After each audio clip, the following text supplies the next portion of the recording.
Morning student.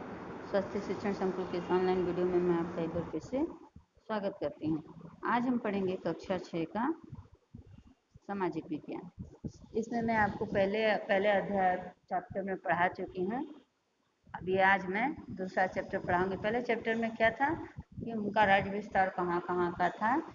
इसमें हमको देखा था।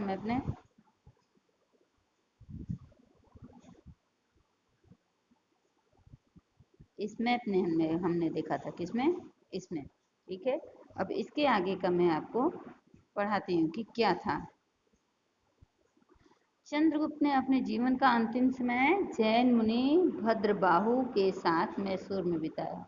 अगर आपको पूछा जाए कि चंद्रगुप्त ने अपना अंतिम समय कहाँ बिताया, तो चंद्रगुप्त ने अपना अंतिम समय जैन मुनि भद्रबाहु के साथ मैसूर के श्रवणबेल गोंडा में व्यतीत किया था, जो इस समय कहाँ पे है, कर्नाटक में। उनकी मृत्यु कब हुई थी? ईसा पूर्व 297 में। चंद्रगुप्त ने अपनी 24 वर्ष तक राज किया। अंतिम वर्षों में जैन धर्म स्वीकार करने की बात में जैन पुराणों में मिली है, यानी कि उन्होंने जैन धर्म स्वीकार कर लिया था, ऐसा साक्ष्य जैन पुराणों में मिला है। भारत में मौर्य वंश की स्थापना से पूर्व का इतिहास आद्य इतिहास के रूप में जाना जाता है। मौर्य वंश की स्थापना की निश्चित जानकारी कई स्रोतों से मिली। स्रोत मतलब होता है माध्यम। चंद्रगुप्त मौर्य द्वारा विष्णुगुप्त की सहायता से स्थापित मौर्य साम्राज्य भारत का प्रथम ऐतिहासिक साम्राज्य था। याद रखिए, क्या बोल रहा है कि चंद्रगुप्त मौर्य द्वारा विष्णुगुप्त यानी चाणक्य की सहायता से, विष्णुगुप्त चाणक्य का नाम था, और उन्होंने चंद्रगुप्त मौर्य के द्वारा भारत में ऐतिहासिक साम्राज्य की स्थापना, जो साम्राज्य की स्थापना की, उसे क्या कहा जाता है? ऐतिहासिक साम्राज्य। ठीक है, आगे देखिए अब क्या दिया यहाँ पे। यहाँ पे दिया है कि मौर्य वंश की जानकारी प्राप्त करने के स्रोत यानी साधन। स्रोत मतलब, मैं आपको कई बार ये बात बता रही हूँ, मतलब साधन। ठीक है, पहला है अर्थशास्त्र। अर्थशास्त्र किसने लिखा? आचार्य विष्णुगुप्त चाणक्य अर्थात कौटिल्य ने। दूसरा है इंडिका, इसको किसने लिखा? मेगस्थनीज ने लिखा। ठीक है, अब तीसरा है दीपवंश और महावंश। ये क्या है? बौद्ध ग्रंथ सिलोन में जो गया था, वो एक ग्रंथ था जिसके माध्यम से ये पता चलता है कि उस समय इनका साम्राज्य था। अब चौथा है मुद्रा राक्षस नाटक, यानी विशाखा दत्ती के द्वारा लिखा गया है, जिस पुस्तक का नाम है मुद्रा राक्षस। इन पुस्तकों के माध्यम से मौर्य वंश की जानकारी हम प्राप्त कर सकते हैं। इसके उपरांत, अब इसके उपरांत यानी इसके अलावा कौन कौन सी चीजें हैं जिससे हम जान सकते हैं कि मौर्य वंश का साम्राज्य था? तो वो है मौर्य साम्राज्य के शिलालेख, स्तंभलेख, गुफालेख, स्तूप और विहार इत्यादि के ऐतिहासिक जानकारी प्राप्त होते हैं। यानी इन पुस्तकों के अलावा भी कई ऐसे साक्ष्य हैं जो कि हमें बताते हैं कि उनका मौर्य वंश का साम्राज्य था। अब वो साक्ष्य कौन कौन से हैं? ये हैं जो मैंने आपको अंडरलाइन करके बताया। ठीक है, अब grand trunk road. Grand trunk road बहुत लंबी सड़क है। ठीक है, इसको किसने बनवाया? ठीक है, तो देखिए लिखा है यहाँ पे कि एशिया का सबसे प्राचीन और लंबा मुख्य रोड है। इस रोड को निर्माण सर्वप्रथम चंद्रगुप्त मौर्य के समय में हुआ था। यह ताम्रलिपि से होकर तक्षशिला और तक्षशिला के मध्य एशिया को जोड़ता है।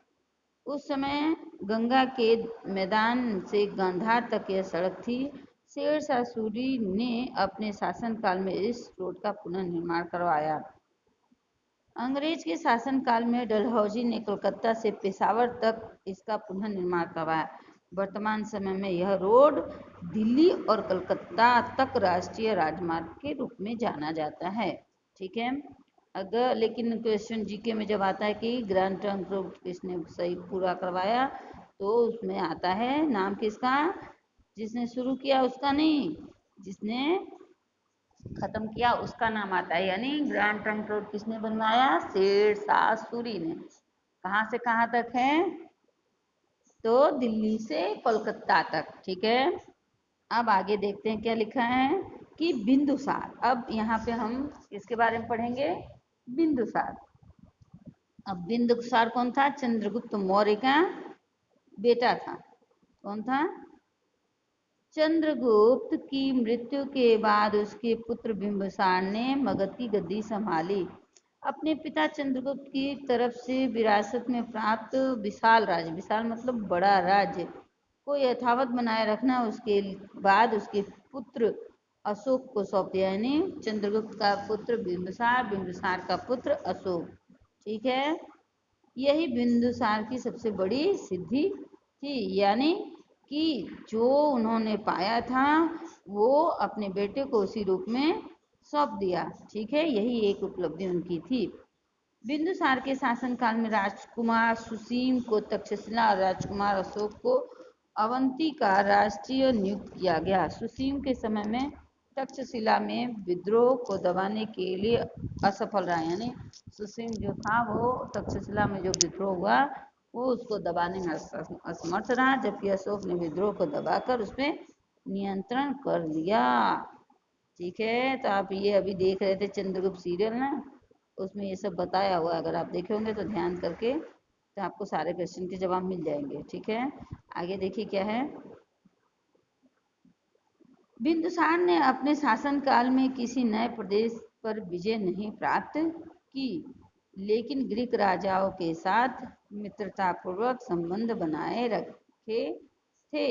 वे कोई राज्य पे विजय तो नहीं प्राप्त करे, लेकिन क्या था कि ग्रीक राजा थे उनके साथ वो मित्रता बनाए रखे, जिसकी वजह से उनको कोई राज्यकाल में परेशानी नहीं हुई।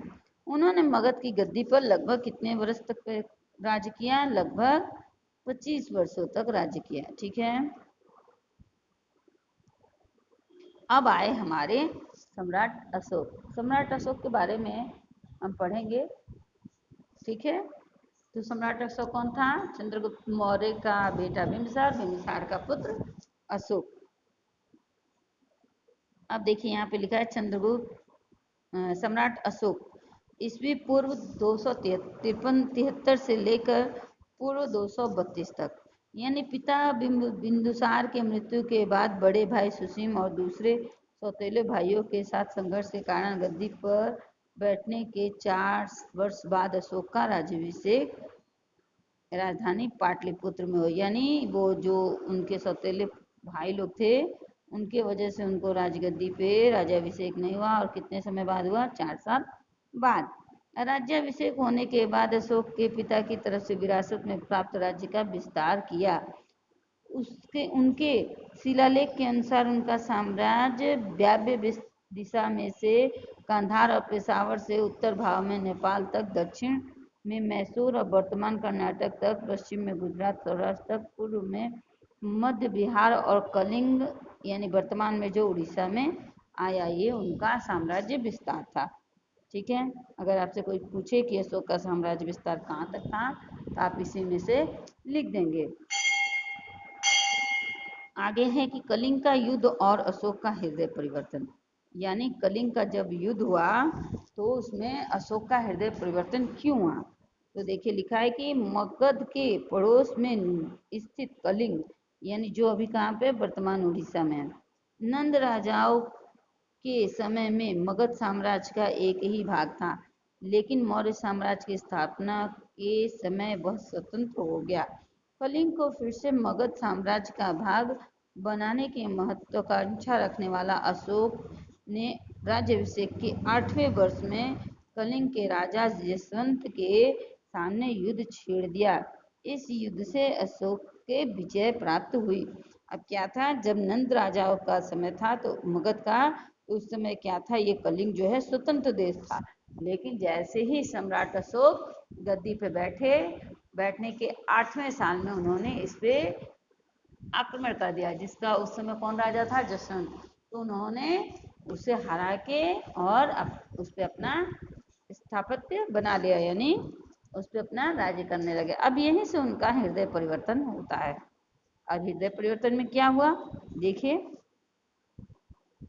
युद्ध में विजय प्राप्त करने के बाद युद्ध के मैदान और नगर में घुसते हुए हर नगर जगह अशोक ने दुख और शोक वातावरण देखा है। युद्ध तो जीत लिए, उनकी तो उनको खुशी थी, लेकिन फिर क्या होता है कि वो जैसे नगर में घुसे, वहां पे उन्होंने देखा कि चारों ओर दुख और शोक का वातावरण है। रीजन ये है, कारण कि बहुत से सैनिक मरे होंगे, तो सबके परिवार वाले, उनके घर वाले, किसी की पत्नी, किसी की माँ, किसी की बहन, किसी की बेटी इंतजार कर रही थी और निराश होकर वे क्या कर रहे थे, अशोक का चेहरा देख रहे थे।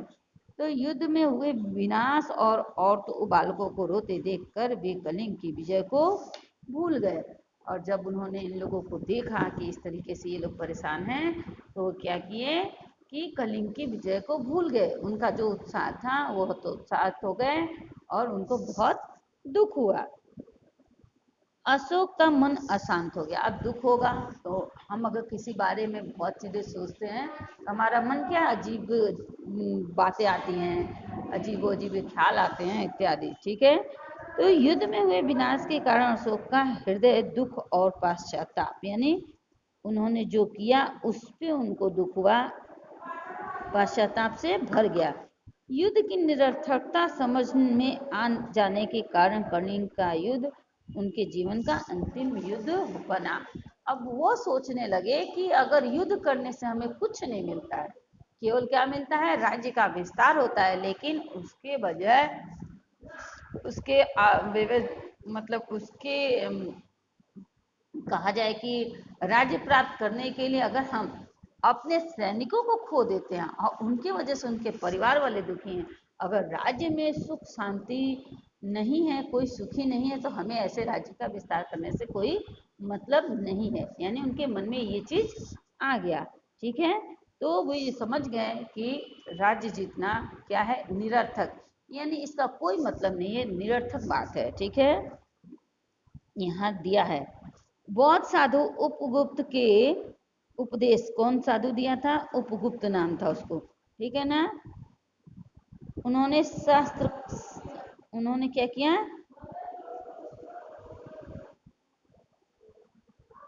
शस्त्र का त्याग कर दिया, ठीक है ना, और शरण में चले गए।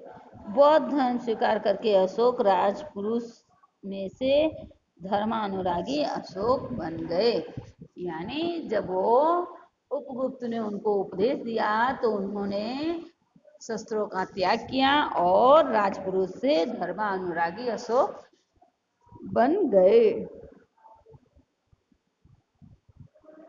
आगे देखें क्या लिखा है कि अशोक अशोक पहले ऐसे राजा थे जिन्होंने शिलालेखों पर अपने संदेश को प्रजा तक पहुंचाने का प्रयास किया। आप क्या थे, अशोक ऐसे थे पहले, अगर पूछा जाए कि ऐसा कौन सा राजा था पहला जो अपने उपदेशों को शिलालेखों पर लिखवाता था, तो आप क्या नाम लिखेंगे कि अशोक। अगर क्वेश्चन आता है कभी भी, आप आज जो पढ़ रहे हैं ये जीके, कभी आप अपनी परीक्षा देंगे, आगे की परीक्षा देंगे, कोई सरकारी नौकरी के लिए देंगे, इस तरीके के ही क्वेश्चन पूछे जाते हैं, तो हम याद रखें। तो क्या है कि अशोक पहले ऐसे राजा थे जिन्होंने शिलालेखों पर अपने संदेश को छपवाया और पहुंचाने का प्रयास किया। अशोक ने ज़्यादातर अभिलेखों के भाषा जो क्या थी, प्राकृतिक ब्राह्मणी लिपि, ठीक है। और ब्राह्मणी लिपि क्या है, आधुनिक भारत की अधिकांश लिपियां ब्राह्मणी लिपि में से विकसित हुई हैं, ठीक है। यहाँ पर आप अ अक्षर अलग अलग लिपियों में देख सकते हैं। ये देखिए यहाँ पे अलग अलग लिपियां बताई गई हैं, ठीक है। देखिए ये है हमारी अपनी लिपि जिसको हम कहते हैं हिंदी, यानी देवनागरी भाषा, और ये है प्रारंभिक ब्राह्मणी, यानी जो शुरू शुरू में की गई थी। ये है आपका बंगला भाषा, ये है मलयालम, और ये है आपका तमिल। ये सारी भाषाओं को केवल और जो है उसको लिखा गया है सारी भाषाओं के रूप में, ठीक है।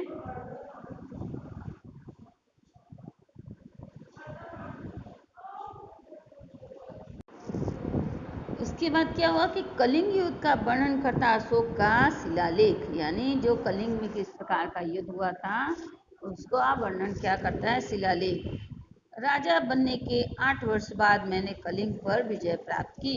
लगभग 1.5 लाख कैदी बनाए गए, 1 लाख से अधिक मारे गए। इससे मुझे अपार दुख हुआ। यानी कि जिस राज्य पर उन्होंने हमला किया वहाँ से वो लोग 1.5 लाख लोगों को कैदी बनाकर लेके आए और इनके खुद के 1 लाख सैनिक मारे गए। इसके लिए कलिंग के युद्ध के बाद इनका हृदय परिवर्तन हो गया। ठीक है, अब आगे का पार्ट हम तीसरे वीडियो में पढ़ेंगे। तब तक के लिए जय गायत्री।